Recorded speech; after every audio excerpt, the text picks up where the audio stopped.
এই মুহূর্তে রাজধানীর কাকরাইলে আছেন সহকর্মী তানভীর হাসান মেঘ। সবশেষ খবর জানতে সরাসরি যাচ্ছি তার কাছে। 4 দফা নিয়ে জগন্নাথ বিশ্ববিদ্যালয়ের শিক্ষার্থীরা আজও রাজধানী কাকরাইল মোড়ে সকাল থেকে তাদের যে গণসমাবেশের কথা ছিল সেই গণসমাবেশ এখনো চলছে এবং তারা পূর্ব ঘোষণা অনুযায়ী তাদের কথা ছিল যে দুপুর 2টার পর তারা যে গণ অনশনে যাওয়ার কথা ছিল সেই গণ অনশনে যাওয়ার কথা রয়েছে। কিছুক্ষণ পরই আমরা এখানকার যে সকল শিক্ষার্থী এবং শিক্ষকরা রয়েছে তাদের সাথে আমরা কথা বলেছি। তারা আমাদেরকে যেমনটা জানিয়েছে যে আর কিছুক্ষণ পরেই তারা যে গণ অনশনে যাওয়ার কথা ছিল সেই কর্মসূচিতে তারা চলে যাবে এবং তারা মূলত এই যে আন্দোলন করছিল সেটি মূলত গত 3 দিন ধরে তারা এই আন্দোলন করে যাচ্ছিল এবং গতকালকেও তাদের 3 দফা দাবি ছিল, তবে গতকাল রাতে সেটি 3 দফা থেকে 4 দফায় রূপান্তর হয় এবং আমরা আজ সকাল থেকে দেখেছি যে জগন্নাথ বিশ্ববিদ্যালয়ের বর্তমান শিক্ষার্থীদের সাথে আজ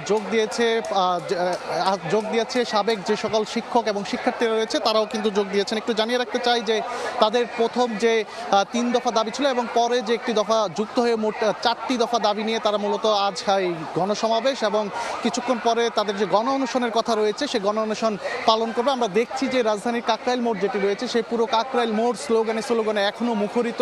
পুরো এলাকা জুড়ে এখন পর্যন্ত শিক্ষার্থীদের অবস্থান রয়েছে এবং তারা বারবার একটি কথাই বলছে যে দাবি আদায় যতক্ষণ পর্যন্ত হবে না ততক্ষণ পর্যন্ত তারা এই প্রাঙ্গণ ছেড়ে মোটেও ক্যাম্পাসে ফিরে যাবেন না।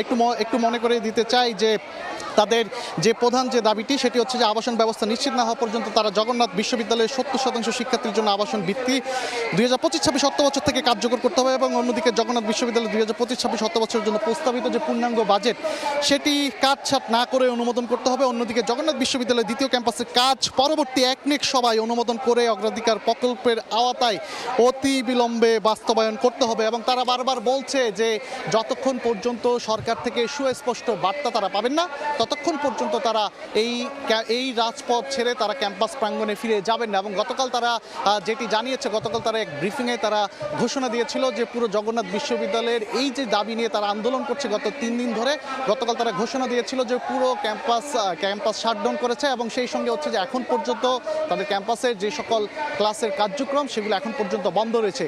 তাদের বারবার একটি বার্তা, সরকারের পক্ষ থেকে একটি সুস্পষ্ট বার্তা তাদের সামনে নিয়ে আসুক যারা আন্দোলন করছে, তারপরই তারা এই রাজপথ থেকে ফিরে যাবে। তো সবকিছু মিলিয়ে বলা চলে যে এখান থেকে আমার কাছে ছিল সর্বশেষ খবর।